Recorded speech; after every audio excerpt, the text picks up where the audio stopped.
ಗಾಂಜಾ ಸರಬರಾಜುದಾರನೊಬ್ಬನನ್ನ ದಕ್ಷಿಣ ಕನ್ನಡ ಜಿಲ್ಲೆ ಪುತ್ತೂರು ನಗರ ಠಾಣಾ ಪೊಲೀಸರು ಮಾದಕ ವಸ್ತು ಸಹಿತ ಬಂಧಿಸಿದ್ದಾರೆ.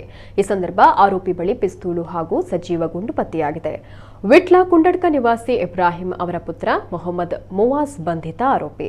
ಈತನನ್ನ ಮೇ 22ರಂದು ಸಂಜೆ ವೇಳೆ ಕೆದಿಲ ಗ್ರಾಮದ ಪೇರಮೊಗ್ರು ಎಂಬಲ್ಲಿ ಬಂಧಿಸಲಾಗಿತ್ತು.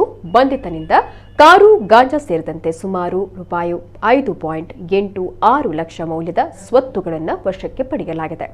ಅದಕ್ಕೂ ಮೊದಲು ಮೇ 22ರಂದು ಪುತ್ತೂರು ತಾಲೂಕಿನ ಶಾಂತಿಗೋಡು ಗ್ರಾಮದ ವೀರಮಂಗಲ ಬಳಿ ಪುತ್ತೂರು ಪೊಲೀಸರು ಕಾರ್ಯಾಚರಣೆ ನಡೆಸಿ 2 ಆರೋಪಿಗಳನ್ನು ಬಂಧಿಸಿದರು. ಕಡಬ ತಾಲೂಕಿನ ಕುಂತೂರು ಪೆರಾಬೆ ಗ್ರಾಮದ ಕೋಚಕಟ್ಟೆ ಉಮ್ಮರಪ್ಪ ಎಂಬುವರ ಪುತ್ರ 24 ವರ್ಷದ ಶಫೀಕ್ ಕೆವಿ ಮತ್ತು ಕುಂತೂರು ಎರ್ಮಲ ನಿವಾಸಿ ಅಬ್ದುಲ್ಲಾ ಎಂಬುವರ ಪುತ್ರ 28 ವರ್ಷದ ರಾಸಿಕ್ ಬಂಧನಕ್ಕೆ ಒಳಗಾದವರು. ಶಫೀಕ್ ಹಾಗೂ ರಾಸಿಕ್ ಅವರು ವೀರಮಂಗಲ ರೈಲ್ವೆ ಹಳಿ ಬಳಿ ಗಾಂಜಾ ಇರುವ ಬ್ಯಾಗ್ ಹಿಡಿದು ನಿಂತಿದ್ರು.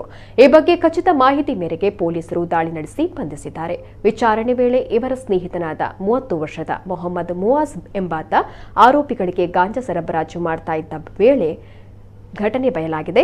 ಬಂಧನದ ಬಳಿಕ ಮುವಾಜ್ ಪ್ಯಾಂಟ್ ಜೇಬಲ್ಲಿ ಪರವಾನಗಿ ರಹಿತ ರೂಪಾಯಿ 50,000 ಮೌಲ್ಯದ ಪಿಸ್ತೂಲ್ ಮತ್ತು 2 ಸಜೀವ ಗುಂಡುಗಳು ಪತ್ತೆಯಾಗಿದೆ.